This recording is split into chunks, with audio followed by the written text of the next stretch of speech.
शेंदुर्जना घाट येथून जवळच असलेल्या सातनूर रोडवरील भाविकांचे श्रद्धास्थान असलेले स्थापित पुरातन नागद्वार मंदिर परिसरात 2 मार्च रोजी सकाळपासून विविध कार्यक्रमाचे आयोजन करण्यात आले होते। यावेळी सर्वप्रथम नागद्वार बाबाची महाआरती व प्रसादाचे वितरण करण्यात आले। प्रसादानंतर संस्थेच्या सभासदांच्या हस्ते काही मान्यवरांचा व कार्यकर्त्यांचा सत्कार सोहळा पार पडला। त्यानंतर लगेच महाप्रसादाला सुरुवात करण्यात आली। यावेळी महाप्रसादासाठी आलेल्या भाविकांना आदिवासी बाल कलाकारांनी समूह गीतावर नृत्याचे सादरीकरण करून भाविकांना मंत्रमुग्ध केले। यावेळी नागद्वार देवस्थानात भाविकांनी दर्शनासाठी व महाप्रसादासाठी गर्दी केल्याचे दिसून आले। हजारो भाविकांनी नागद्वार बाबांचे दर्शन घेत महाप्रसाद स्थळी बहारदार आदिवासी नृत्याचा आनंद घेत महाप्रसादाचा लाभ घेतला। या मंदिरात सालाबाद प्रमाणे यावर्षी सुद्धा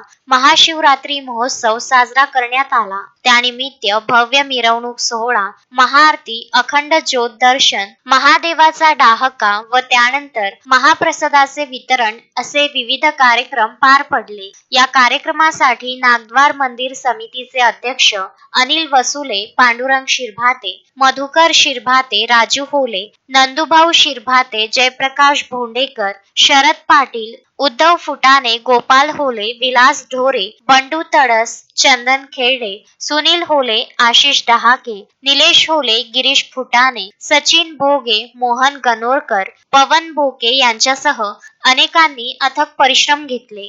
तुषार अकर्ते, विदर्भ न्यूज, वरुड।